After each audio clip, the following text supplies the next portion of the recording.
Bueno, estamos de regreso en Iquique al Día a través de Iquique TV.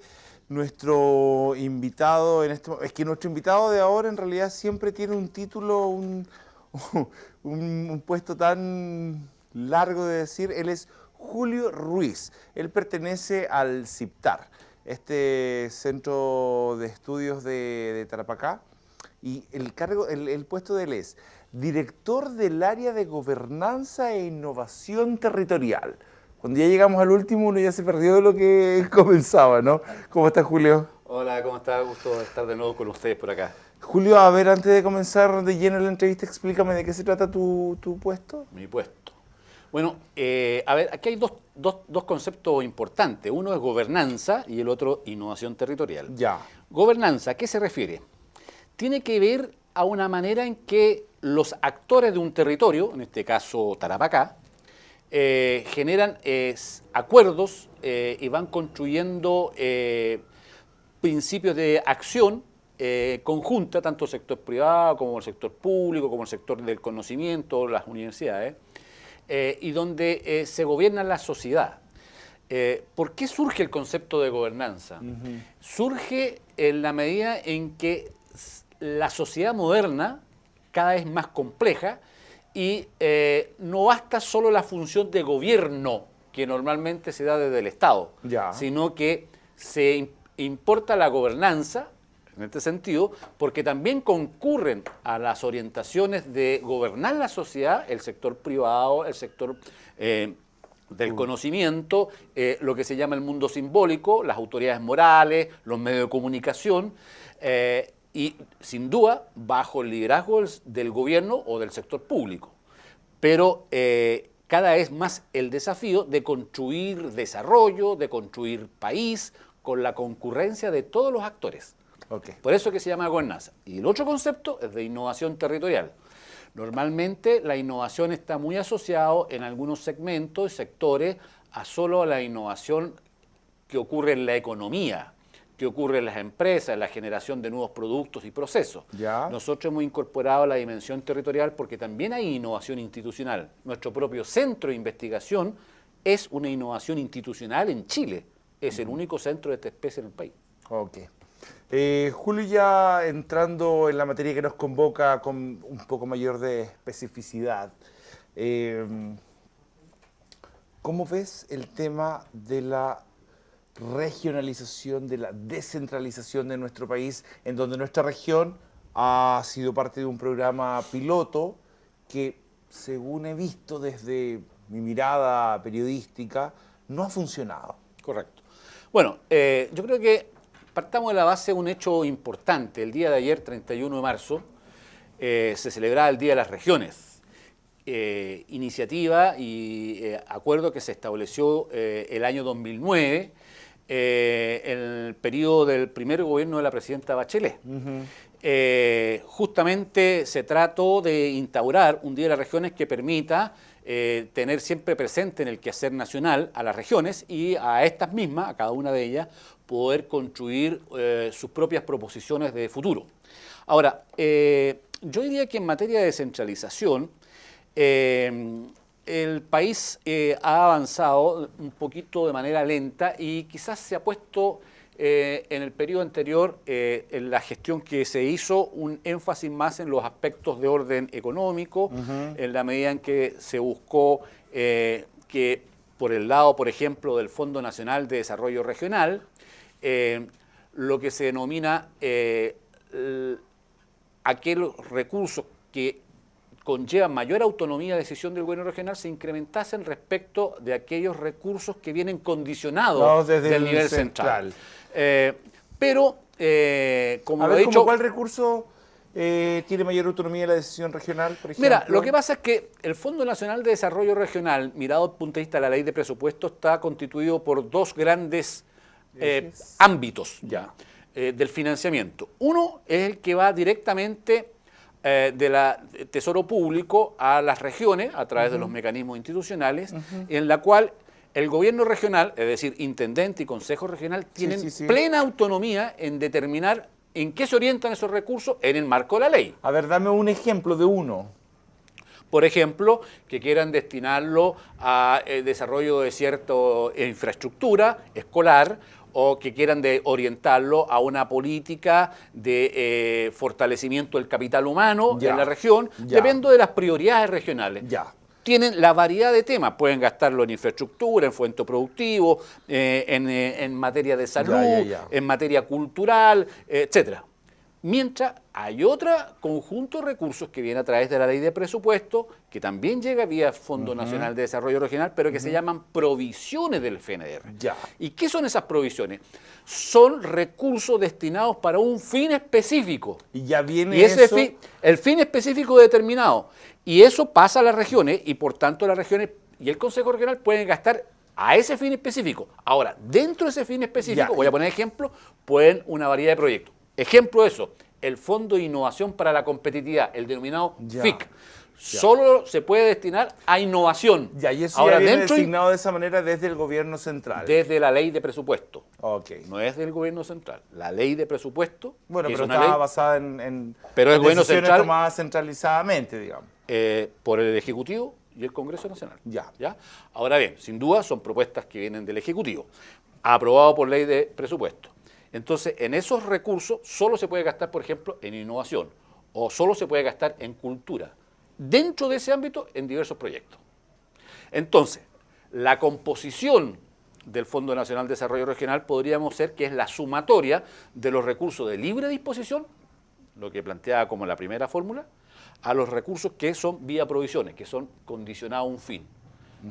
Y lo que pasa es que la proporción de los de libre disposición han crecido por sobre los de la provisión. Ahora bien. O sea, han crecido, lo cual daría cuenta de alguna manera que nuestra región sí va tomando un poco más de autonomía. Todas las regiones, no solamente Tarapacá.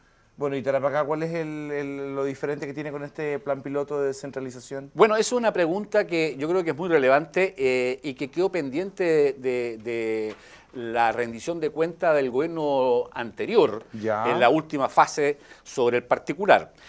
La propuesta de descentralización y el proyecto de descentralización piloto que se planteó conllevaba varias cosas. En primer lugar, se solicitaba al presidente de la República un conjunto de transferencias de atribuciones al gobierno regional para que el gobierno regional, pudiera diseñar algunas herramientas fundamentales en el ámbito de fomento productivo y capital humano, perfeccionado por un convenio complementario que se estableciera entre el gobierno regional y Corfo, por ejemplo, para materializar aquello en materia de fomento productivo, y con el CONICYT, por ejemplo, para efecto de... Ahora, ¿qué es lo que aconteció?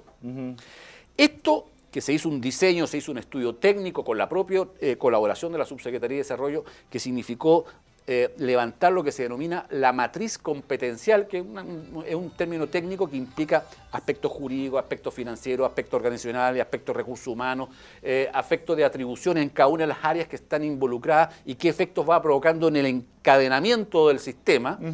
Se hizo la proposición, implicaba una negociación política del gobierno regional con el gobierno central.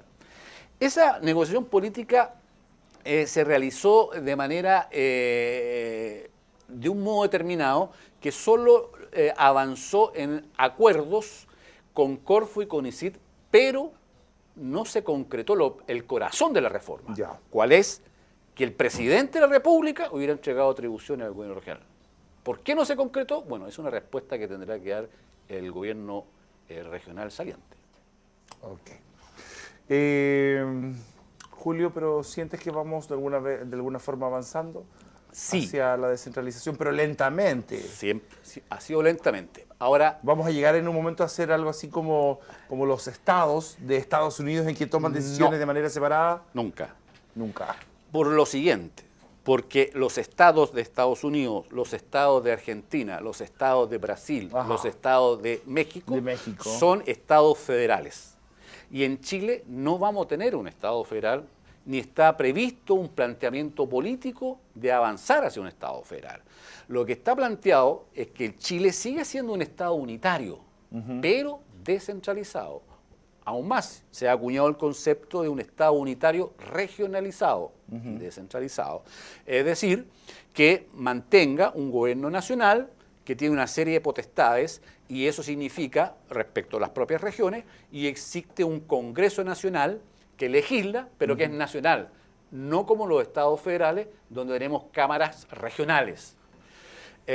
Lo que sí está establecido en este programa de la nueva mayoría que encabeza la presidenta Bachelet es que, y esto sí que yo diría que la madre de todas las batallas se ha hablado, la elección del intendente. Claro. Y eso entonces, si se elige el intendente hacia el 2018, por ejemplo, como está previsto, previa reforma constitucional y de ley orgánica que organiza los gobiernos regionales, más la elección de los consejeros regionales, estaríamos políticamente hablando en condiciones de poder decir en ese momento que por primera vez en Chile vamos a tener gobiernos democráticos, regionales y autónomos. Y eso es una novedad política, no cabe duda. ¿Crees que eso va a pasar? Yo creo que sí va a pasar por dos motivos. Primero, está comprometido en el programa de la presidenta Bachelet, dentro de sus 50 medidas para los primeros 100 días de 100 gobierno. días, está la conformación, y deberá concretarse en los próximos tiempos, de conformar una comisión asesora presidencial en esta materia. ¿Y por qué una comisión asesora? Porque el tema de la descentralización es un tema complejo, no es un elemento importante que haya voluntad, sin duda. Pero también hay que considerar todos los factores institucionales, de capitales humanos, financieros, fiscales, de modo tal que el proceso sea sólido, sustentable y que no signifique fugas de gobernabilidad de este proceso. ¿Ya? Ahora, la tarea de la descentralización, y por eso sí creo que va a haber, es que el cuadro político regional en Chile ha cambiado. Ajá. Y entonces aquí hay un desafío de las regiones de que esto avance. No basta con que venga un puro impulso nacional de la presidenta o del Congreso. La pregunta es, ¿qué harán las regiones en este contexto? Y O sea, también ver si las regiones están preparadas, digamos, para autogobernarse o y gobernarse cómo de nos una manera. preparamos de aquí al 2018 para eso. Claro. Y yo dejo planteado, por ejemplo, preguntas. A ver, plantéala. Que dejo planteado a los actores regionales. Sí, claro. Vamos a tener, se estaría enviando hoy día, ayer se anunció, reforma tributaria.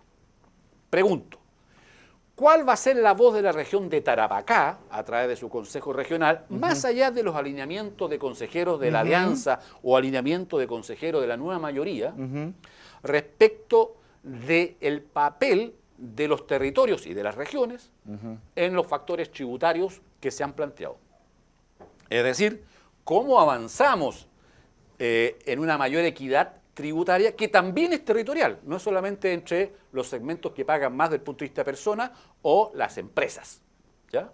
Sino que también es de equidad tributaria, porque evidentemente hay territorios que contribuyen más al erario fiscal que otros. Exactamente. Y entonces es cómo se redistribuye la torta. Segundo tema, la gran reforma educacional.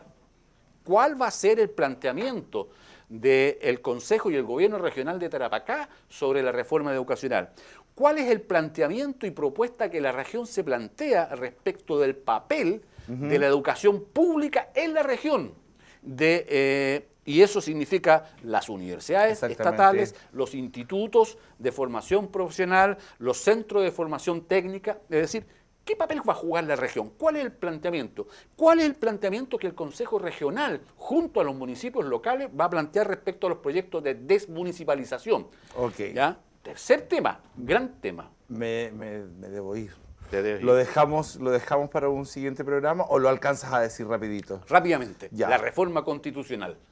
¿Cuál es la relación y cuál va a ser la voz de la región sobre qué propone en la relación Estado-regiones en una nueva Constitución de Chile? Y para eso tiene que tener un planteamiento, tiene que tener una proposición y ojalá que sea de consenso regional. Oye, bien dicho todo lo que dijiste, ¿ah? Gracias. Bastante importante los tres temas. Realmente le diste en el clavo. Así es que las preguntas que deja Julio acá hechas son para ustedes, señores autoridades, y ojalá se puedan responder de la mejor forma posible. Gracias, Julio, por haber estado con nosotros. Encantado. Siempre un aporte. Nosotros nos vamos a un corte y volvemos de inmediato en Iquique al Día.